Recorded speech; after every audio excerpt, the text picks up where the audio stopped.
Assalamu alaikum everyone, this is Marij Farooq and I welcome you all to another episode of Funfold. Thank you so much for tuning in to Pakistan Economic Net. Today I have a very special guest with me with vast experience in Pakistan's politics. He is also a very learned man. He has 3 PhDs, 2 LLMs and he is also a barrister. Currently he is the Special Assistant to Chief Minister of Khyber Pakhtunkhwa on Information and Broadcasting. اور ابھی یہ افغانستان بھی ہو کر آئے ہیں اور انہوں نے تحریک طالبان پاکستان کے ساتھ ایک بہت میجر جو نیگوسیشن ہے وہ بھی کی ہے. اس بارے میں بھی آج ان سے بات ہوگی. He is none other than barrister Muhammad Ali Saif. السلام علیکم بیرسٹر صاحب, کیسے ہیں آپ؟ ٹھیک ہے, thank you so much for giving us time. Major topics پہ آئیں گے لیکن اس سے پہلے اگر آپ بریفلی اپنا چائلڈہڈ بتا سکیں, اور اتنی زیادہ آپ نے ڈگریز لی ہوئی ہیں اس بارے میں اگر آپ بتا سکیں تو.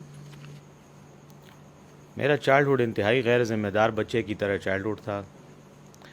پیدا ہونے کے بعد کوئی پتہ نہیں تھا دنیا میں کیوں آیا ہوں, اور ابھی تک نہیں پتہ چلا کہ کیوں لایا گیا ہوں.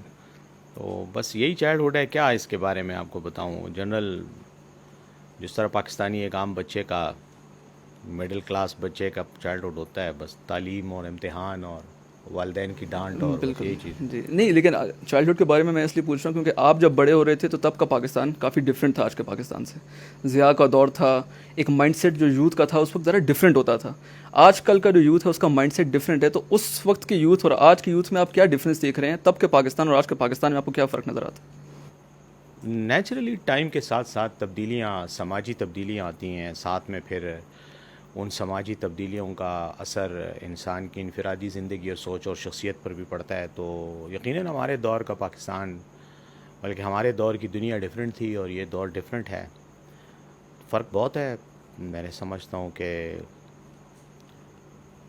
کئی چیزوں میں, ذہنی شعور میں, اپروچ میں, ورڈ ویو میں, آپ کا جو پرسنل ایک اوپینین ہوتا ہے دنیا کے بارے میں, ان سب چیزوں میں, ایون آپ کے والدین کے نقطہ نظر میں فرق ہے آ جاتا ہے. میرے والدین یا میرے والد صاحب جس طرح مجھے ڈیل کرتے تھے, میں آج اپنے بیٹے کو اس طرح نہیں ڈیل کرتا. تو یہ ایک نیچرل چینج ہے جو معاشروں میں ارتقائی عمل کے نتیجے میں آتی ہے, اور میں سمجھتا ہوں کہ ہم سب اس سے گزر رہے ہیں. اب یہی کہہ سکتا ہوں, اور کیا اس میں اسپیسیفک سٹیز. اور جب آپ کی کالج لائف میں, تب سے آپ نے اسٹوڈنٹ پالیٹکس جو ہے وہ آپ نے جوائن کی, تو تب سے ہی آپ کا ارادہ تھا کہ آپ نے مین اسٹریم پالیٹکس میں آگے فیوچر میں آنا ہے. اور اسٹوڈنٹ پالیٹکس اور اسٹوڈنٹ یونینس کا آپ کی لائف میں کیا رول رہا؟ کیونکہ جب آپ کے بارے میں نے جب ریسرچ کر رہا تھا تو جو اسلامک جمعیت طلبہ ہے اس کے ساتھ آپ کافی زیادہ مستحق رہے, اس کے ساتھ آپ انوالو رہے. تو اس بارے میں آپ کی کیا رائے ہے؟ اور آج کل چونکہ اسٹوڈنٹ یونینس کا اس طرح کا اثر نہیں رہا پاکستان میں, اس بارے میں آپ کی کیا رائے ہے؟ ہونا چاہیے یا نہیں؟ دیکھیں, سیاست ارادہ اور خواہش دونوں کا ایک امتزاج ہوتا ہے, ایک مکس ہوتا ہے. آپ کی کچھ خواہشات ہوتی ہیں اور اس کے لیے پھر آپ کو کچھ آپ کے ارادے بھی بنتے ہیں حالات کے مطابق.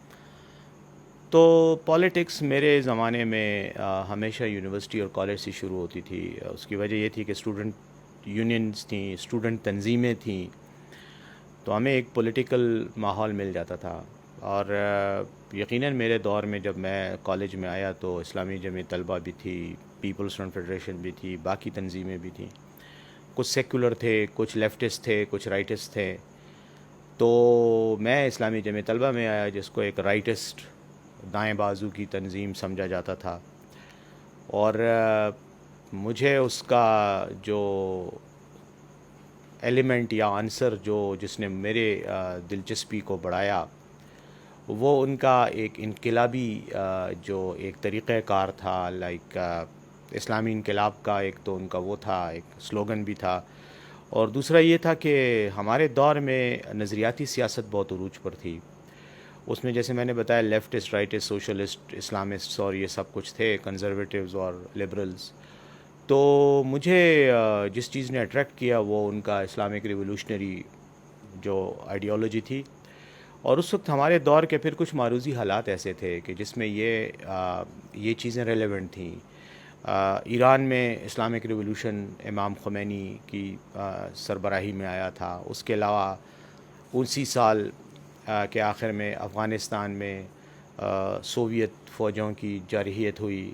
اس کے نتیجے میں ایک مسلح جدوجہد شروع ہوئی, تو ایک جہادی کانسیپٹ آیا. پھر ان دنوں میں اسرائیل اور فلسطین کا مسئلہ بھی کافی ہائپ اپ تھا. یاسر عرفات اس وقت PLO کے الفتح کے لیڈر تھے, اور ایک اوور آل پوری دنیا میں ان کا ایک نام تھا. تو وہ تھا ہی ایسا دور جس میں آپ کے ہیروز جو ہیں کوئی نہ کوئی انقلابی لوگ ہوتے تھے. سوشلسٹ جو نوجوان تھے ان کے لیے چے گویرا ایک بہت بڑا نام تھا.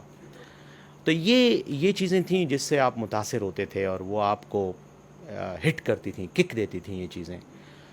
تو نیچرلی جیسے میں نے شروع میں آپ کو بتایا کہ انسان اپنے دور کے معروضی حالات سے متاثر ہوتا ہے اور وہی اثرات قبول کرتا ہے. تو میں بھی اسی طرح اسلامی جمعیت طلبہ میں آیا, اس کے بعد بس پھر سفر شروع ہوا.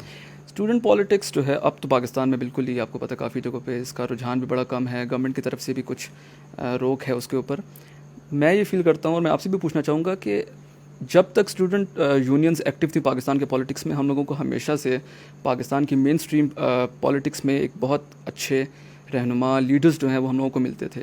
آپ ہو گئے, افراز صاحب خٹک ہو گئے, اس طرح کے اور بہت سے نام ہیں. جب سے ہم لوگوں کے ملک میں اسٹوڈنٹ پالیٹکس ختم کی گئی ہے تب سے ہماری پالیٹکس کا وہ کلاس جو ہے, وہ ایک کلاس اگر میں کہوں تو وہ نہیں رہی. تو اس بارے میں آپ نے کبھی سوچا ہے کہ آیا اس پہ کوئی چینجز آنے چاہیے ہیں, اسٹوڈنٹ یونینز کو واپس بحال کرنا چاہیے؟ بالکل, میں ہمیشہ سے سیاسی سرگرمیوں کا حامی رہا ہوں اور میں یہ سمجھتا ہوں کہ اسٹوڈنٹ یونینز ایک ایسا پلیٹ فارم تھا جس نے ہمیشہ اسٹوڈنٹس کو پولیٹیکلی ایجوکیٹ کیا, ٹرین کیا اور ان کی کیپیسٹی بلڈنگ کی. اور ایشو یہ بنا کہ یقیناً اچھی لیڈرشپ پیدا ہوئی, لیکن مسئلہ یہ تھا کہ ہمارے ملک میں ہم کام تو شروع کرتے ہیں لیکن اس کو ریگولیٹ نہیں کرتے, اس کو منظم انداز میں یا قانونی ضابطوں میں نہیں رکھتے. تو اس وقت جب طلبہ تنظیمیں بنی, کیونکہ دونوں مختلف چیزیں ہیں, طلبہ تنظیمیں الگ چیزیں اور یونینز الگ چیزیں. جب طلبہ تنظیمیں بنی تو انہوں نے اور جیسے پھر میں نے کہا اس وقت حالات ایسے تھے کہ یونیورسٹیز کے اندر ایک جارحیت بھی کا عنصر بھی آیا, ملیٹنسی کا عنصر آیا, اور دونوں طرف سے آیا. میں سمجھتا ہوں کہ جب ہمارے دور میں پشاور یونیورسٹی کو لے لیں, پنجاب کو لے لیں, کراچی یونیورسٹی کو لے لیں, یہاں پر طلبہ کی لڑائیاں بھی ہوتی تھیں, پولیٹیکل نظریاتی لڑائیاں ہوتی تھیں, اس میں فائرنگ اور قتل مقاتلے اور سب کچھ ہو جاتا تھا, جو کہ میں سمجھتا ہوں کہ ایکسٹریم لیول تھا, نہیں ہونا چاہیے تھا. اب اسٹوڈنٹ یونینز پر جو پابندی لگی ہے اس کی وجوہات یہ نہیں تھیں, یہ بیماریاں یا یہ خرابیاں نہیں تھیں. اس کی وجوہات صرف یہ تھی کہ جنرل ضیاء الحق صاحب سمجھتے تھے کہ اسٹوڈنٹ یونینز ان کے اقتدار کے لیے خطرہ ہے, تو انہوں نے اپنے ایک ذاتی اقتدار کو تحفظ دینے کے لیے اسٹوڈنٹ یونینز پہ پابندی لگائیں. اور ان کا یہ خیال تھا کہ طلبہ تنظیمیں چونکہ ایکٹیو ہیں اس لیے طلبہ تنظیموں کے کور میں سیاسی پارٹیاں سیاسی سرگرمیاں کرتی ہیں. تو اس وقت انہوں نے ایک ایشو کو بہانہ بنایا اور اس کے بعد انہوں نے کیونکہ طلبہ تنظیموں پہ پابندی لگا دی, جس کے بعد یہ سارا پروسیس جو ہے جس کو وہ انگریزی میں ایک اصطلاح ہوتی ہے کہ اسٹائفل ہو گیا, اور اس کے نتیجے میں سمجھتا ہوں کہ نقصان ہوا ہے. اب جو طلبہ اس وقت سامنے آ رہے ہیں یا جو نئی لیڈرشپ آ رہی ہے وہ نظریاتی لیڈرشپ سے ہٹ کر, جو کہ زیادہ ضروری تھی, اب وہ زیادہ تر آگے گلی محلوں کے ایشوز پر بات کرنے والے یا برادری اور قومیت کی بنیاد پہ. اب پنجاب کی سیاست کو دیکھ لیں, سندھ کی سیاست کو دیکھ لیں, وہاں جٹ اور گجر اور میاں اور فلانا اور ڈمکانا, اس طرح کی چیزوں پر پالیٹکس ہو رہی ہے. اسی طرح ہمارے علاقے میں بھی وہ چیزیں ختم ہو گئیں. تو آپ نے دیکھا کہ سیاست کا جو معیار ہے وہ بہت گر گیا ہے. تو اگر اسٹوڈنٹ تنظیمیں بحال ہوں, بے شک ان کے لیے آپ ایک ریگولیشن مقرر کریں, آپ ان کو کسی غیر قانونی سرگرمی میں ملوث نہ ہونے دیں, تو میں سمجھتا ہوں کہ اس میں اوور آل نظام کی بہتری ہوگی. بالکل. جمعیت آپ نے جوائن کی جب آپ اپنی اسٹوڈنٹ لائف میں, لیکن جماعت اسلامی آپ نے آفیشیلی کبھی جوائن نہیں کی. اس کی کیا وجہ تھی؟ شاید ایک وجہ لوگ بھی یہ کہتے ہیں اور ایک سوچ بھی آتی ہے کہ شاید ان کے پاس وہ الیکٹورل پاور نہیں ہے کہ جس سے وہ کبھی اقتدار میں شاید آ سکیں. اور آپ کی اس بارے میں کیا رائے ہے؟ دیکھیں, میں نے شروع میں آپ کو کہا تھا کہ یہ جو سوالات ہوتے ہیں نا, ان کے جوابات دینا اتنا آسان نہیں ہوتا. اس کی وجہ یہ ہے کہ اس کے اندر کئی ایسے فیکٹرز ہوتے ہیں جو آپ پتہ نہیں آپ کے اس پوڈ کاسٹ پہ وہ بیان کرنا ضروری ہے یا نہیں. آپ نے جو سوال کیا اس کے دو پہلو ہیں, ایک میرا ذاتی ہے اور ایک جماعت اسلامی کا پہلو ہے کہ جماعت اسلامی کیوں الیکٹورل پالیٹکس میں. یہ بذات خود ایک بہت بڑا موضوع ہے, اس پہ آپ کے ساتھ میں بہت تفصیل سے بات کر سکتا ہوں, لیکن ہمارے پاس ٹائم ہے, اگر آپ بتانا چاہیں تو. جی میرے پاس نہیں, ٹائم کا کوئی ایشو نہیں ہے, میں بالکل تفصیل. اصل جو وجہ ہے جہاں تک میرا تعلق ہے, تو میں نے جیسے بتایا کہ ایک انتہائی جیسے میں نے آپ نے مجھ سے پوچھا بچپن کیسے گزارا, تو میں نے کہا ہے کہ کوئی ڈیزائن نہیں تھا, بس بچپن گزر گیا. تو زندگی میں زیادہ تر کام ایسے ہوتے ہیں کہ آپ سٹارٹ تو لے لیتے ہیں لیکن وہ آپ کی شخصیت کے ساتھ شاید میچ نہیں کرتے, یا وہ آپ کی جو آؤٹ گروتھ ہوتی ہے آپ کی لائف میں. آپ دیکھیں, آپ چیزوں میں انٹر ہوتے ہیں, پھر آؤٹ گرو کرتے ہیں ان سے, پھر آپ آگے بڑھتے ہیں. تو میں تو جمعیت میں گیا. جمعیت میں جانے کے بعد میں نے جیسے بتایا میری تو ایک ہی اٹریکشن تھی اور وہ تھی ریولوشنری جو ایک سوچ, جو اسلامک ریولوشنری سوچ تھی. تو اس وقت افغانستان میں یہ سوویت جارحیت ہوئی اور میں یہاں پر خیبر میڈیکل کالج پشاور کا اسٹوڈنٹ تھا. اس وقت میں میڈیسن پڑھ رہا تھا. تو میں افغان جہاد میں شامل ہوا اور پھر میں نے بل چلیں سن کیا بتاؤں, لیکن تقریباً کوئی 5 سال میں مسلسل افغانستان کے مختلف محاذوں پہ حزب اسلامی افغانستان کے ساتھ لڑائیوں میں حصہ لیتا رہا. تو جماعت کے ساتھ میرا وہ ڈسپلن کا تعلق بنا ہی نہیں. جماعت اسلامی کا ڈسپلن یہ تھا, وہ یہ چاہتے تھے کہ آپ افغانستان میں ایکٹیولی انوالو نہیں ہوں گے. یہ ہمارے لیے ایک قدغن تھی. تو میں کوئی تنظیمی آدمی نہیں ہوں, نہ مجھے تنظیموں کے اندر رہنے کا, اور وہ بہت زیادہ نظم و ضبط ڈسپلنڈ آدمی بھی نہیں ہوں میں. تو اپنا ایک وہ تھا, تو میں چونکہ ان کے ساتھ شامل ہو گیا, پھر ان کے ساتھ لڑائی جھگڑوں میں رہا, مطلب لڑائی جھگڑا کہیں اس کو جہاد کہیں جو بھی کہیں.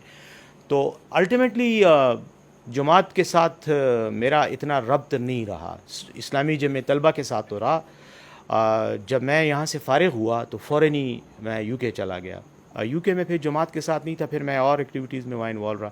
تو پالیٹکس میں جماعت اسلامی کے اندر ایک تو مجھے موقع نہیں ملا, دوسری بات یہ تھی کہ جو میرے دوست تھے جن کے ساتھ میرا, وہ زیادہ تر دوسرے بیک گراؤنڈ کے تھے. جیسے میں نے بتایا افغان جہاد کے ساتھ زیادہ ان کا ریلیشن شپ تھا. پھر وہ افغان جہاد سے ٹرانسفارمیشن کچھ اور جہادی ایکٹیویٹیز میں ہو گئی گلوبلی. آپ کو پتہ ہے کہ افغانستان میں جب جنگ ختم ہوئی تو فوری طور پہ سینٹرل ایشیا میں اور بوسنیا میں مسئلہ بنا. تو میں جب یورپ میں پڑھ رہا تھا, میں پھر بوسنیا میں انوالو ہوا. وہاں لڑتا رہا یا جدوجہد کرتا رہا, یہ لڑتا رہا لفظ غلط ہے, جدوجہد کرتے ہاں جدوجہد کرتے رہے, جو بھی تھا. تو میرا مزاج اور سٹائل ٹوٹلی ڈیفرنٹ تھا جماعت سے. جماعت اسلامی کا ہم لوگوں نے ایک بہت ڈکلائن دیکھا ہے پچھلے 8-10 سالوں میں پاکستان میں. قاضی صاحب کے ٹائم میں ان کی ایک ویلیو تھی جماعت اسلامی کی, ہمارے صوبے میں بھی تھی, اور وہ ایک نیشنل پالیٹکس میں بھی انوالو تھے. پچھلے کچھ عرصے سے ہم لوگوں نے دیکھا ہے نیشنل پالیٹکس تو آپ چھوڑیں, صوبے کی سیاست میں بھی جماعت اسلامی کا نام اب نظر نہیں آتا. اس کی کیا میجر وجہ کیا ہے؟ دیکھیں, اس کی میجر وجوہات میری رائے میں یہ ہیں کہ جماعت اسلامی کا جو مشن تھا, جو مقصد تھا, وہ بہت بڑا تھا. لیکن جماعت کی جو تنظیمی ساخت ہے وہ اتنی بھاری ہو گئی کہ اس کے اندر رہتے ہوئے اس مقصد کو حاصل کرنے کی جو آپ کے جو ہوتا ہے انرشیا ہوتا ہے, وہ کم پڑ گیا, یا وہ اس طرح سے میچ نہیں کر پایا. اس کی میں آپ کو, یعنی آپ جمپ تو بہت 50 فٹ کا لینا چاہتے ہیں, لیکن آپ کا وزن جو ہے وہ 200 کلو گرام ہے, تو پھر آپ نہیں وہ جمپ لے سکتے. اس کے لیے آپ کو وزن کم کرنا پڑے گا تاکہ آپ وہ لانگ جمپ کر سکیں. تو کہنے کا میرا مقصد یہ ہے کہ جماعت اسلامی نے ایک تو تنظیم پر بہت زیادہ توجہ دی. تنظیم پر توجہ دینا بہت بہتر تھا, لیکن اس کے پیچھے کچھ, جیسے میں نے بتایا نا, اس کی مطلب it's not a simple discussion. اس کی بھی کافی ایک تاریخی تناظر ہے. مثلا مودودی صاحب نے جب جماعت اسلامی کی بنیاد رکھی, اس وقت انہوں نے 1920s کی جو communist party of Soviet union تھی, اس کا ماڈل بڑا پاپولر ماڈل تھا. پوری دنیا میں لوگ اس کو فالو کرتے تھے. یورپ کی بھی تنظیموں نے کیا, پاکستان, انڈیا, اس وقت تو پاکستان نہیں تھا, انڈیا میں بھی جو کمیونسٹ پارٹی آف انڈیا تھی, کئی اسلامی تنظیموں نے ان کا سٹائل اپنایا, تنظیمی سٹائل, کیونکہ وہ ماڈرن اور ایک کامیاب سٹائل تھا. کیونکہ لینن کی سربراہی میں کمیونسٹ پارٹی جو تھی, جس کو بولشوکس وہ کہتے تھے, انہوں نے سوویت یونین کا انقلاب میں وہ کامیاب ہو گئے تھے. تو پوری دنیا میں ایک فیشن بن گیا تھا کہ آپ اس سٹائل میں ریولوشنری کام کریں. یہاں انڈیا میں آپ نے دیکھا ہوگا علامہ عنایت اللہ مشرقی صاحب تھے, انہوں نے وہ بیلچہ اپنا نشان بنا کر وہ ماؤسٹ جو ایک کانسیپٹ ہے رورل, جس کو آپ پیپلز ڈیموکریٹک ریولوشن کا کانسیپٹ کہتے ہیں کمیونزم میں, اس کو انہوں نے فالو کیا. کچھ نے نیشنل ڈیموکریٹک ریولوشن, یہ ان کے اپنے نظریات ہیں سوشلسٹ کے.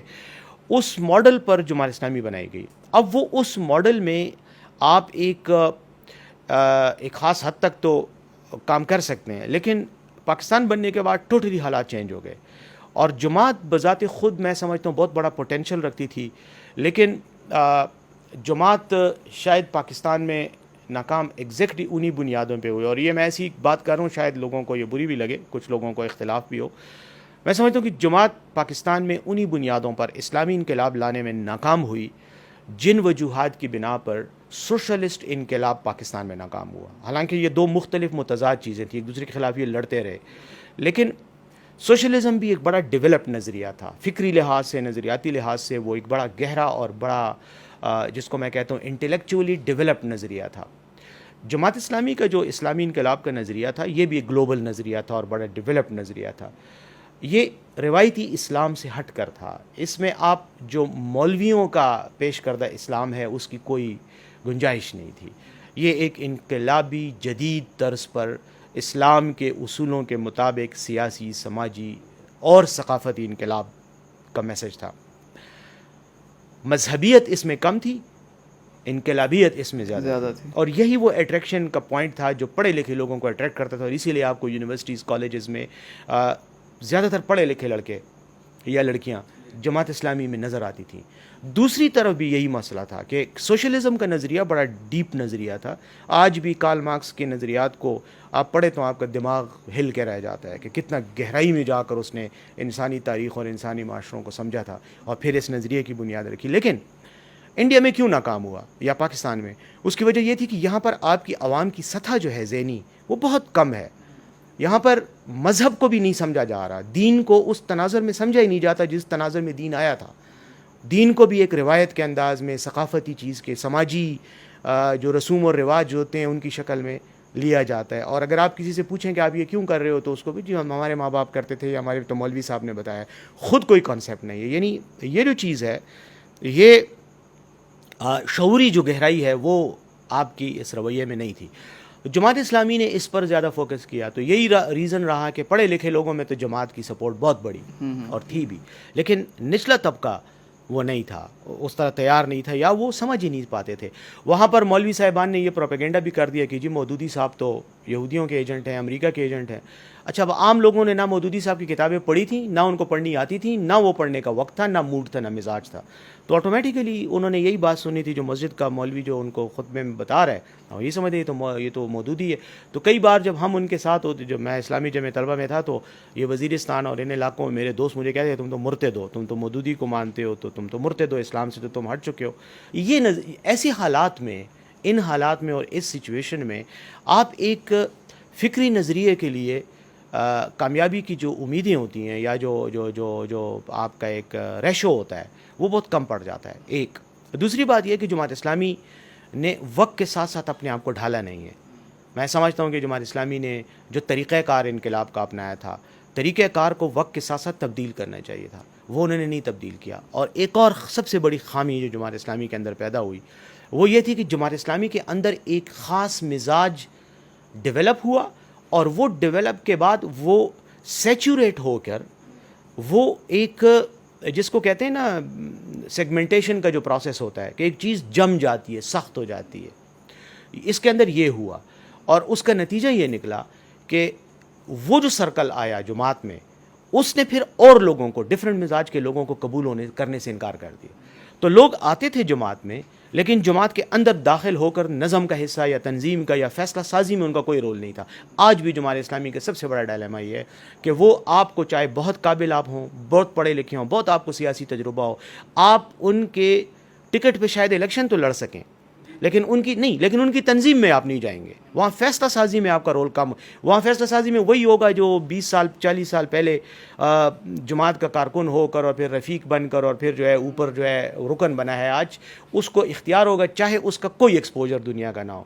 اور چونکہ وہ ایک اس محدود حلقے میں ڈیولپ ہوتے رہے ہیں تو اس محدود حلقے میں ان کا تجزیہ اور تجربہ ان میں بڑا فرق آ گیا. یہ دیکھیں دونوں چیزیں آپ کی برابر ہونی چاہیے, آپ کا تجزیہ اور آپ کا تجربہ, اس میں ڈفرینس نہیں ہونا چاہیے. جب اس میں ڈفرینس ہو جاتا ہے تو آپ ایک اچھے پروفیسر تو بن سکتے ہیں لیکن آپ عملی کام نہیں کر سکتے. تو جماعت اسلامی کی یہ ٹریجڈیز تھیں. دوسری بات یہ ہے کہ جماعت اسلامی چونکہ اپنے پیغام کو عوامی طبقوں میں, حلقوں میں مارکیٹ نہیں کر سکی اس دوران, تو نتیجہ یہ نکلا کہ جماعت اسلامی کی عوامی مقبولیت نہیں بن سکی. جب نہیں بن سکی تو اس کا طریقہ یہ تھا کہ آپ اپنے طریقہ کار کو چینج, آپ اپنے نظریات کو نہ چینج کریں, آپ طریقہ کار کو چینج, موڈیلٹی کو چینج کریں, میتھڈولوجی کو چینج کریں.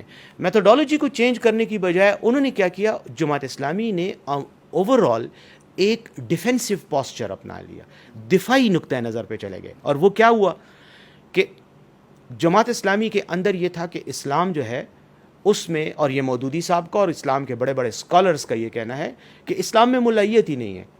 اسلام وہ مذہب ہے یا وہ دین ہے جس نے ملائیت کا خاتمہ کیا ہے. ملائیت تو عیسائیت میں تھی، مطلب مسیحیت میں پادری ہوتے تھے، ہندوازم میں، دیگر مذاہب میں مذہبی پیشوا ہوتے تھے جو لوگوں کو بتاتے تھے کہ مذہب کیا ہے. اسلام نے تو سب سے پہلے اس پر اٹیک کیا اور ہر بندے کو یہ کہا کہ آپ دین کا علم حاصل کرو اور جتنا آپ کی سمجھ ہے اس کے مطابق اسلام ہے، آپ اس پہ عمل کرو. کوئی شخص، ہاں علماء ہوتے ہیں، علماء فقہا ضرور ہوں گے، وہ آپ کے کچھ بہت پڑھے لکھے لوگ ہوں گے، ان سے آپ رہنمائی حاصل کریں. لیکن ہوا کیا، ہم نے دین کے تمام معاملات مولانا صاحبان پہ چھوڑ دیے. مولانا صاحبان کا ایک طبقہ اسلامی تاریخ میں پیدا ہوا، اور جب سے یہ پیدا ہوا ہے انہوں نے اپنی ایک شناخت بنا لی ہے. اب جب آپ ایک طبقہ ایسا پیدا کرتے ہیں کسی بھی سوسائٹی میں، کسی بھی میدان میں آپ طبقہ پیدا کریں، میں وکیل ہوں، وکیلوں کا آپ نے ایک طبقہ پیدا کیا ہوا ہے. اب وکیل آپ کو اپنے طبقے میں گھسنے نہیں دیتا، کیونکہ اگر وہ آپ گھسیں گے اس میں اور آپ وکالت کو سمجھیں گے تو آپ اس کی روزی روٹی پہ بھی لات مار رہے ہیں، اور آپ اس کے تشخص، آپ اس کے گروپ میں جا رہے ہیں تو وہ آپ کو کبھی انٹر نہیں ہونے دے. اسی طرح مختلف پروفیشنز میں بھی اور مختلف طبقہ ہائی زندگی میں یہ طریقہ کار ہے کہ آپ لوگوں کو نہیں آنے دیتے. اسلام نے اس طبقے کو کبھی انکریج نہیں کیا. علماء کو انکریج کیا ہے، علماء کو انکریج کیا، لیکن مذہبی پیشوائیت کو نہیں کیا. ہم نے مذہبی پیشوائیت کو، علماء کو کنفیوز کر کے مذہبی پیشوا بنا دیا ان کو. اس کا نتیجہ یہ نکلا کہ عوام کو وہی میسج گیا جو وہ لوگ دینا چاہ رہے تھے.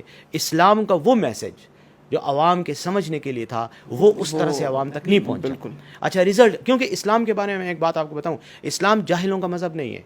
میں اس کے بارے میں بڑا کلیئر ہوں. جتنا میں نے اسلام کا مطالعہ کیا اور جتنی تھوڑی بہت میری سوچ ہے وہ یہ کہ اسلام عقل مند لوگوں کے لیے آیا، اور اسی لیے اللہ تعالیٰ نے قرآن میں بار بار عقل کو ایڈریس کیا ہے. اس نے آپ کی شکل کو ایڈریس نہیں کیا، اس نے آپ کی داڑھی کے سائز کو ایڈریس نہیں کیا، بالوں کے سٹائل کو ایڈریس نہیں کیا کہ آپ کے لمبے بالوں کی قسم کبھی نہیں کہا. بالکل. انہیں ہمیشہ اللہ نے کہا ہے تفکرون و تاقلون و تشعرون و تفہمون، یہ عقل کی بات کی ہے، فکر، فہم، شعور، اس پر زور دی ہے. تو اسلام میں سب سے پہلا داخل ہونے کے لیے سب سے پہلی چیز یہ عقل ہے. اب اگر آپ نے عقل کو سمیٹ کے ایک سائڈ پہ رکھ دیا اور کہا کہ آپ مولانا صاحب ہیں، آپ جو مجھے کہیں گے میں مانوں گا، مجھے اس کی ضرورت نہیں ہے. آپ نے مجھے کہہ دیا جی اٹھ جاؤ تو میں اٹھ گیا، آپ نے مجھے کہا بیٹھ جاؤ تو بیٹھ گیا. تو جب تک آپ مجھے بتاتے جاؤ گے میں آپ پر، دیکھیں نا آپ میں سے کتنے لوگ ہیں یہاں پہ، کتنے لوگ بیٹھے ہوئے ہیں، ہم میں سے کتنے لوگ ہیں جنہیں جنازے کی نماز آتی ہے.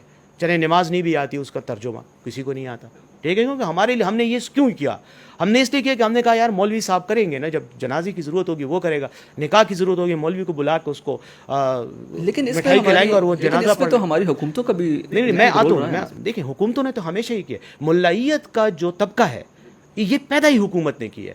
آپ اموی دور حکومت سے دیکھ لیں، اموی دور حکومت سے لے کر آج تک تمام اسلامی مسلمان ریاستوں میں ملائیت کو اور مذہبی پیشوائیت کو فروغ دیا گیا ہے.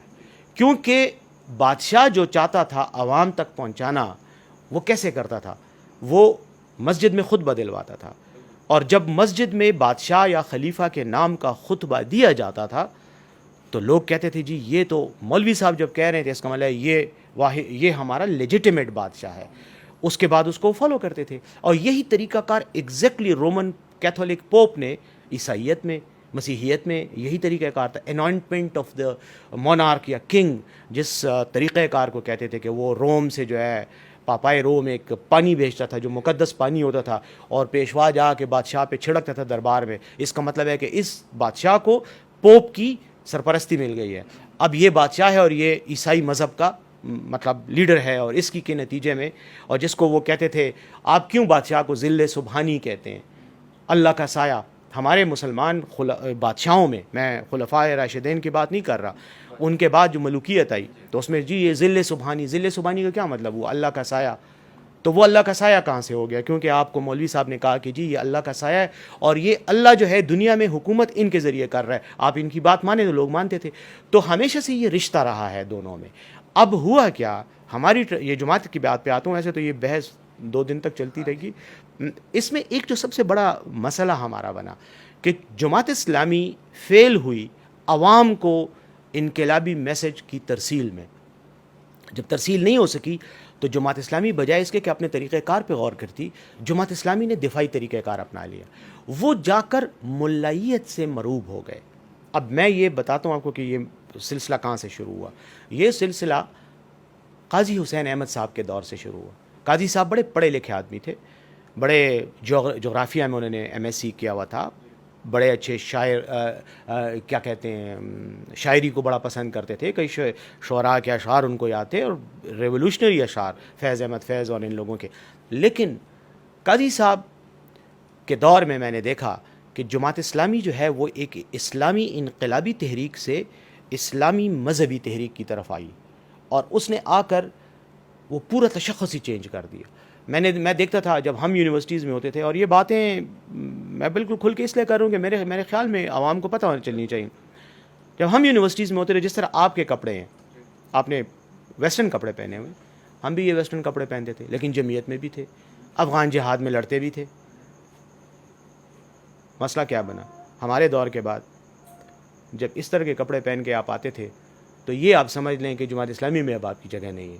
سفید ٹوپی سر پہ آ گئی, پانچے اونچے ہو گئے. یعنی مذہب سے زیادہ مذہبیت, جس کو ریلیجیوسٹی کہتے ہیں, ریلیجن سے زیادہ ریلیجیوسٹی کو فروغ حاصل ہوا, ایک لک کو منسلک کر دیا مذہب کے ساتھ. اب وہ جو چیز آ گئی نا کہ آپ کا اٹھنا بیٹھنے کا انداز, آپ کا جو باہر کا انداز ہے وہ کیا ہے, وہ زیادہ امپورٹنٹ ہو گیا بنسبت اس کے کہ آپ کے ذہن میں سمجھ اور شعور کتنا ہے, علم کتنا ہے, اور آپ کی لائف میں کنٹریبیوٹ کرنے کی یا اسلامی انقلابی عمل میں اپنا حصہ ڈالنے کی صلاحیت کیا ہے, یہ ایک سائڈ پہ ہو گئی. تو جب یہ سائڈ پہ ہو گئی تو جو ٹیلنٹڈ لوگ تھے وہ یا تو مایوس ہو گئے یا ٹھنڈے پڑ گئے. جماعت کے ساتھ تو رہے, وفاداری تو تھی, لیکن ٹھنڈے پڑ گئے. میں کئی سال تک جماعت اسلامی کو ووٹ دیتا رہا, لیکن جماعت اسلامی میں ایکٹیو نہیں تھا, کیونکہ میری ہمدردی تو تھی, لیکن میں یہی کہتا تھا, امید تھی کہ یار یہ چینج ہو جائیں گے. لیکن جیسے جیسے وقت گزرتا گیا وہ چیز ختم ہوتی چلی گئی. اور آج میں دیکھتا ہوں کہ بدقسمتی سے آج تک اس پر جماعت اسلامی کے جو لیڈرز ہیں وہ اس پر غور کرنے کو تیار نہیں ہیں. آج کے دور میں جہاں ریلیجس پارٹیز پاکستان میں ڈکلائن کی طرف جا رہی ہیں, وہاں ایک ایسی پارٹی ہے جو انقلاب کی بات کرتی ہے اور لوگ اس کو سپورٹ بھی بے تحاشا کرتے ہیں. نہ ہی وہ سوشل میڈیا کو صحیح طریقے سے یوز کر سکتے ہیں, نہ ہی ان کی کوئی پارٹی میں کوئی تنظیم ہے. ایک لیڈر ہے, لوگ اس کو سپورٹ کرتے ہیں, اس پارٹی کا نام ہے تحریک لبیک پاکستان. پاکستان کی بڑی بڑی پولیٹیکل پارٹیز کو ملک میں جہاں بھی الیکشن ہوتا ہے وہ ٹکر دیتے ہیں. اگر وہ کسی ایک پولیٹیکل پارٹی کے 50,000 ووٹس ہیں تو وہ 25,000 20,000 ووٹس لے رہے ہیں. تو ایک وہ سوچ بھی پاکستان میں جو ہے وہ بڑھتی جا رہی ہے. ایک ریلیجس پولرائزیشن کی طرف ہم لوگ ایک طرح سے جا بھی رہے ہیں. تحریک لبیک کا جو رائز ہے پاکستان میں, اس کی کیا وجہ ہے؟ اس طرح کے مائنڈ سیٹ کا جو رائز ہے اس کی کیا وجہ ہے پاکستان؟ دیکھیں, پولرائز سوسائٹی تو ہماری ہے, اور ہر وہ سوسائٹی جس میں شعور کی کمی پیدا ہوتی ہے اس میں پولرائزیشن زیادہ ہو جاتی ہے. اور یہ ڈیپینڈ کرتا ہے پولرائزیشن کس نوعیت کی ہے. بعض سوسائٹیز میں مذہبیت کی بنیاد پر پولرائزیشن شروع ہو جاتی ہے, اور بعض میں قومیت کی بنیاد پہ, بعض میں نسل کی بنیاد پہ. جیسے میں آپ کو اور بعض میں یہ دونوں چیزیں ہوتی ہیں. تو میں یہ سمجھتا ہوں کہ چونکہ ہمارے معاشرے میں اوور آل سماجی اور معاشرتی ترقی جس کو کہا جاتا ہے وہ نہیں ہو رہی. ایک پروسیس جو ہے وہ زوال پذیر ہے, بلکہ انحطاط پذیر ہے. تو انحطاط زدہ معاشروں میں پولرائزیشن زیادہ ہوتی ہے, اور جیسے میں نے کہا وہاں پر پھر آپ کے پاس مذہب اور قومیت کے علاوہ اور کوئی چیز باقی نہیں رہتی. تو جو پارٹی بھی جارحانہ انداز میں جذباتیت کے ایشو پر کھیل کر, جذباتیت کی جو انرجی ہے, ایموشنل انرجی جو عوام کی ہے, اس کو پلے کر کے اپنے نظریے کو آگے مارکیٹ کر سکتی ہے, تو وہ گین کر جاتے ہیں لوگوں کو. میں اس میں کچھ قوم پرست پارٹیوں کا بھی کہوں گا, پارٹیوں کا کہوں گا. کئی پارٹیاں ہیں, میں نام نہیں لینا چاہتا, لوگ ناراض ہو جاتے ہیں, لیکن آپ نے اس ایک پارٹی کا نام لیا TLP کا. بالکل جذباتی باتیں ہیں زیادہ تر. آپ ان سے بیٹھ کے جب بحث کرتے ہیں تو جذباتیت کے بعد وہ جو جذباتیت کا ایک پریشر ہوتا ہے, جب وہ ہٹ جاتا ہے تو آگے سے پھر کوئی چیز کا کسی چیز کا حل نہیں ہے. اسی طرح آپ اگر کچھ قوم پرست جماعتیں ہیں, ابھی چند سال پہلے ایک بڑی ایک قوم پرست تحریک سامنے آئی, بیسیکلی نفرت کی بنیاد پہ آئی, محرومیوں کی بنیاد پر آئی. جب آپ نفرت اور محرومیوں کی بنیاد پر, جب آپ محرومیوں کی بنیاد پر یا نفرت کی بنیاد پر سیاست کرتے ہیں یا کسی نظریے کو فروغ دینے کی کوشش کرتے ہیں, تو آپ ہمیشہ پولرائزیشن بھی کاز کرتے ہیں, اور آپ کا وہ جو عقیدہ یا نظریہ ہوتا ہے اس کے اندر اتنا معیار نہیں ہوتا. بس میرا کہنے کا مقصد یہ کہ جو ہمارا طبقاتی سیٹ اپ ہے نا اس وقت پاکستان میں, اس کے نتیجے میں یہ پرابلم آئی ہے. اور میں یہ سمجھتا ہوں کہ یہ پرابلم جب تک آپ طبقاتی نظام کو چینج نہیں کریں گے, آپ معاشرے کے اندر شعور کے معیار کو نہیں بڑھائیں گے, اس وقت تک آپ وہ تبدیلیاں نہیں دیکھیں گے جو آپ چاہتے ہیں. اور اسی لیے جماعت اسلامی بھی ناکام ہوئی ہے, اسی لیے بڑی بڑی پارٹیاں ناکام ہوئی ہیں, اور اسی لیے جذباتیت پر کھیلنے والے اور سطحی باتیں کرنے والے آپ کے پاس زیادہ آ گئے. آپ 100 ان پڑھ لوگوں کو بٹھائیں اور ان کے سامنے آپ آئنسٹائن کو لے کر آ جائیں اور کہیں کہ جی یہ آئنسٹائن آپ کو لیکچر دے گا تھیوری آف ریلیٹیوٹی پہ, ٹھیک ہے. اس کے بعد آپ ایک مداری کو ڈگڈگی دے کر دے دیں, اور اس کے ہاتھ میں اس کے ساتھ ایک بندر بھی لا کے اس مداری کو دے دیں. وہ 100 بندے بھگتے ہوئے مداری کی طرف جائیں گے, بندر کا ناچ دیکھیں گے, وہ آئنسٹائن کو نہیں سنیں گے. تو آپ ان 100 بندوں کو پہلے چینج کریں, اس کے بعد لوگ آئنسٹائن کی قدر کریں گے, مداری کی نہیں کریں گے. بیرسٹر صاحب واپس آئیں گے آپ کی سیاسی زندگی پہ. آپ نے مشرف صاحب کے ساتھ کافی لمبا عرصہ گزارا, اس بارے میں بھی اگر آپ کچھ بتانا چاہیں. اور آپ کا تعلق ایک پشتون فیملی سے ہے, کے پی کے سے آپ کا تعلق ہے, تو آپ ایم کیو میں آپ نے کس طرح جوائن کی اور وہاں کا کلچر آپ کو کس طرح سے لگا, اس کے بارے میں اگر آپ ہمیں بتا سکیں. کیونکہ الطاف حسین صاحب کے ساتھ آپ نے ٹائم گزارا ہے, اور ان کے بارے میں کئی طرح کی باتیں پاکستان میں کی جاتی ہیں آج کل, تو وہ ان کے بیانات بھی جو ہیں وہ ٹی وی پہ نہیں چل رہے.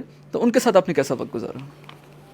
دیکھیں میرے خیال میں پہلے مشرف صاحب پہ بات جی کر پہلے لیتے ہیں, مشرف صاحب کیونکہ میرے ان کے ساتھ زیادہ قریبی تعلق تھا. اور مشرف صاحب کے ساتھ میں اصل میں جب پولیٹیکل اس سے تھوڑا ہٹا ایک وقت میں, جماعت اسلامی اور پھر پاسبان پھر وہ جب ہوا ایک دور آیا کہ میں تھوڑا عملی سیاست سے سائڈ پہ ہو گیا, میں نے اپنی پروفیشن پہ توجہ دی, پیشہ ورانہ وکالت اور کنسلٹنسیز وغیرہ.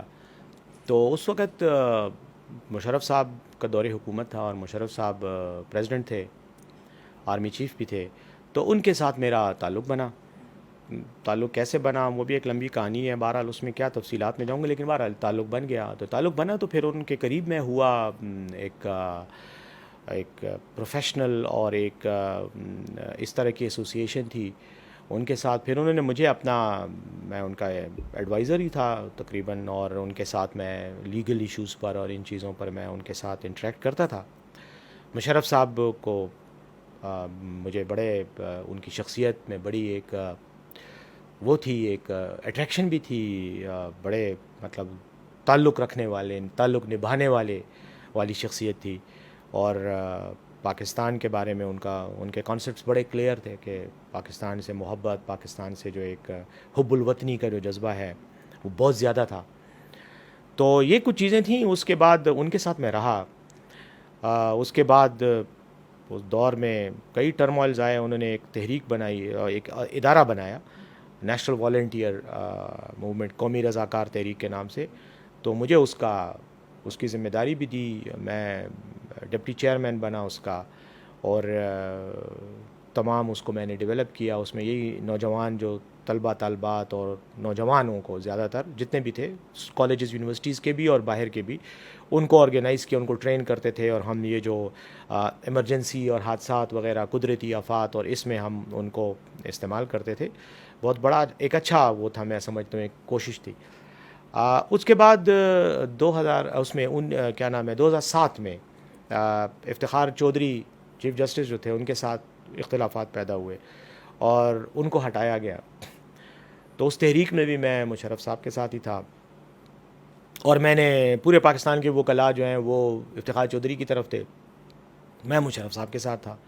اور وہ بھی ایک ٹینشن پیدا ہوئی, مجھے لان تان بھی بڑا ہوا کہ جی آپ کیوں ان کے ساتھ ہیں, ڈکٹیٹر کے ساتھ ہو, یہ ہو وہ ہو. تو میں اس وقت بھی ان کو کہتا تھا کہ جس سائڈ پہ آپ کھڑے ہو, آپ ایگزیکٹلی وہی بات جو جذباتیت کا ایشو ہے کہ وہ جذباتی ہو جاتے ہیں, سوچتے نہیں ہیں کہ آگے سچویشن کیا ہے. تو اسی جذباتیت کا پھر نتیجہ یہ نکلا کہ اس کو سیاسی طور پر بھی استعمال کیا گیا. باقی پارٹیاں بھی انوالو ہو گئے, مشرف صاحب کی جو خلاف پارٹیاں تھیں. تو بعد میں خیر جو بھی ہوا وہ آپ کے سامنے ہے, اس کی دہرانا میں نہیں چاہتا ہوں, لیکن میں ان کے ساتھ تھا. پھر 2007 میں ہی میں پھر ان کی کابینہ میں آیا, فیڈرل منسٹر بنا. مجھے انہوں نے یوتھ کا اور ٹورزم کا پورٹ فولیو دیا, وہ ہوتا رہا. تو مشرف صاحب کے ساتھ میری ایسوسیشن تھی. صدارت سے ہٹنے کے بعد بھی میں ان کے ساتھ تھا. پھر انہوں نے پارٹی بنائی آل پاکستان مسلم لیگ, میں اس کا سیکرٹری جنرل بنا. اور میں سمجھتا ہوں کہ وہ جو بانی لوگ تھے ان میں تھا، کیونکہ الیکشن کمیشن میں جب پارٹی کی رجسٹریشن ہوئی تو وہ بھی میرے ہی نام سے ہوئی. تو میں جب تک تھا پارٹی میں تو میں سیکرٹری جنرل تھا، کام بھی کیا، پارٹی کو آرگنائز بھی کیا. پھر اس دوران مشرف صاحب ملک سے باہر تھے اور یہ سنگین غداری کا کیس بھی بنا. پھر میں نے بعض اپنی پرسنل وجوہات تھیں، میرے کچھ لوگوں کے ساتھ اختلافات تھے پارٹی کے اندر، جو میں سمجھتا تھا کہ بہتر ہے کہ میں ان کے ساتھ جھگڑنا میرا وہ نہیں تھا، کوئی مطمع نظر نہیں تھا. تو میں نے پھر مشرف صاحب سے کہا کہ میں استعفیٰ دینا چاہتا ہوں. میں نے ایک بار استعفیٰ دیا، انہوں نے نہیں ایکسیپٹ کیا، لیکن 2-3 مہینے کے بعد میں نے پھر دوبارہ دیا. تو میں نے کہا میں چل نہیں سکتا ہوں اس پولیٹیکل صورتحال میں پارٹی کے اندر. باقی میں آپ کے ساتھ ہوں اپنی پرسنل کیپیسٹی میں، جہاں آپ کہیں گے میں آپ کے ساتھ ہوں. تو اس دوران پھر وہ پاکستان آئے. جب وہ پاکستان آئے تو پاکستان میں آنا اس وقت ان حالات میں ذاتی طور پر میں آج جب اس پہ دیکھتا ہوں تو میرے خیال میں وہ کوئی صحیح فیصلہ نہیں تھا. بعض اوقات آپ جس وقت فیصلہ لے رہے ہوتے ہیں تو آپ اس وقت بہت سوچ سمجھ کے لیتے ہیں، لیکن کئی چیزیں آپ کے سامنے نہیں ہوتی، کیونکہ مستقبل کا آپ کو نہیں پتہ ہوتا کہ آپ جو آج فیصلہ لے رہے ہیں اس کے اثرات مستقبل میں کیا ہوں گے یا نتائج کیا ہوں گے. تو وہ ہو گیا، ان کا یہ فیصلہ شاید ٹھیک تھا اپنے نقطۂ نظر سے. لیکن جب وہ آئے تو وہ ایسے وقت میں آئے کہ 2 مہینے کے بعد الیکشن ہونا تھا. 2013 کا جو مئی کا الیکشن تھا، اور وہ مارچ میں واپس آئے، 2 مہینے رہتے تھے الیکشن میں. اور یہاں پر ان کے خلاف مخالفین نے، جو حکومت بھی تھی، پیپلز پارٹی کی حکومت تھی، باقی تھے، انہوں نے کیسز بنا دیے تھے. اس میں وہ ان کو پھنسا دیا. عدالتوں نے بھی ڈسکوالیفائی کیا کہ جی آپ ڈسکوالیفائڈ ہیں، آپ الیکشن نہیں لڑ سکتے. اس وقت میں ان کے ساتھ تھا، لیکن پرسنل کیپیسٹی میں. پھر ان پر سنگین غداری کا کیس بنا تو میں اس میں بھی ان کے ساتھ. پھر ان کے جتنے بھی کیسز تھے، بے نظیر بھٹو کا کیس تھا قتل کا، سنگین غداری کا تھا، اکبر بگٹی کا کیس تھا، اس طرح، اور وہ لال مسجد کا کیس تھا. تو ان سب کیسز میں ان کے لیگل کوآرڈینیٹر تھا، ان کی ٹیم کو کوآرڈینیٹ کرتا تھا. اس دوران جب وہ مشرف صاحب صدر تھے تو اس دوران انہی کے توسط سے ان کے ساتھ ہی الطاف حسین صاحب سے بھی رابطے تھے.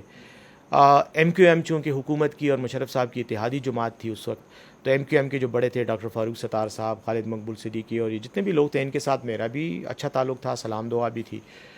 تو بعد میں مجھے الطاف حسین صاحب نے کئی بار، مطلب میں 2012 میں بھی 2009 میں بھی انہوں نے مجھے کہا، پھر 2012 میں بھی کہا کہ آپ ہمیں جوائن کریں. اور انہوں نے کہا کہ ہمیں ضرورت ہے. الطاف حسین صاحب کا اس وقت جو سوچ تھی وہ یہ تھی کہ وہ ایم کیو ایم کو کراچی سے نکال کر یا سندھ سے نکال کے پورے پاکستان کی ایک جماعت بنانا چاہ رہے تھے. اور وہ بہت کوشش کر رہے تھے اس میں کہ یہ جو ان پر چھاپ ہے کہ یہ صرف اردو سپیکنگ یا مہاجروں کی تنظیم ہے، پارٹی ہے، یہ چھاپ ختم ہو. تو ملک گیر اس کو کرنا چاہیے. ادھر پشاور میں بھی دفاتر کھولے، پنجاب میں بھی کھولے، بلوچستان میں بھی کھولے انہوں نے دفاتر، لوگوں کو بھی لیا. مجھے انہوں نے کہا کہ تم پشتون بھی ہو، تم وکیل بھی ہو، اور ہمیں ضرورت ہے، پولیٹیکل ایکسپیرینس بھی ہے. پھر چونکہ انٹریکشن بھی تھا، تعارف بھی تھا، تو ہی تھاٹ کہ مجھے ان کے ساتھ آنا چاہیے. مشرف صاحب کو انہوں نے میری موجودگی میں ایک دن، میں، مشرف صاحب، وزیر اعظم جو تھے شوکت عزیز صاحب، اور ہمیں الطاف حسین صاحب کے ایک دوست ہیں، ان کے گھر میں کھانا تھا رات کو لنڈن میں. تو میں بھی مشرف صاحب کے ساتھ گیا تو وہاں الطاف صاحب بھی بیٹھے ہوئے تھے. تو انہوں نے مشرف صاحب کو کہا کہ یار اس بندے کو آپ اپنے ساتھ لگا کے ضائع کر رہے ہو، اس کو میرے حوالے کرو، مجھے ضرورت ہے اس کی. خیر ویسے ہی وہ، یہ 2009 کی بات ہے. پھر 12 میں انہوں نے مجھے کہا کہ آپ آئیں، ہم آپ کو سینٹ کا ٹکٹ دیتے ہیں، آپ ہمارے پلیٹ فارم سے سینٹ میں آئیں، ہمیں ضرورت ہے سینٹ میں ایک لیگل بیک گراؤنڈ کے کسی بندے کی. تو میں نے اس وقت، چونکہ میں مشرف صاحب کے ساتھ تھا، اور مشرف صاحب کا ایشو یہ تھا، پرابلم یہ تھا کہ مشرف صاحب کے خلاف یہ کیسز عدالتوں میں زیر سماعت تھے. وہ زیر سماعت ہونے کی وجہ سے میں ہی ان کو ڈیفینڈ بھی کرتا تھا، عدالتوں میں بھی کوآرڈینیشن کرتا تھا، اور میڈیا پہ بھی ان کے حوالے سے جو کچھ بھی ہوتا تھا تو اس کو میں ڈیفینڈ کرتا تھا. میں ان کا ترجمان بھی تھا اس وقت. تو اور وہ خود ملک میں نہیں تھے. الطاف حسین صاحب کی جو پارٹی تھی متحدہ قومی موومنٹ، یہ اس وقت آصف علی زرداری پاکستان کے صدر تھے اور پیپلز پارٹی کی حکومت تھی.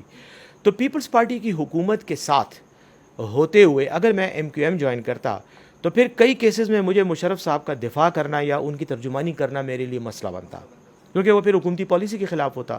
تو میں نہیں چاہتا تھا کہ مشرف صاحب کو ان حالات میں اکیلا چھوڑ کر خود اپنے لیے کوئی سیاسی راستہ اپناؤں اور ان کا کوئی وہ نہ ہو. تو مشرف صاحب کے ساتھ ہی کھڑا رہا. میں نے الطاف حسین صاحب کو کہا کہ ابھی میں پریپیئرڈ نہیں ہوں، کیونکہ یہ مسئلے ہیں. وہ بھی سمجھتے تھے سیاست کو بہت اچھی طرح، انہوں نے بھی نہیں کیا.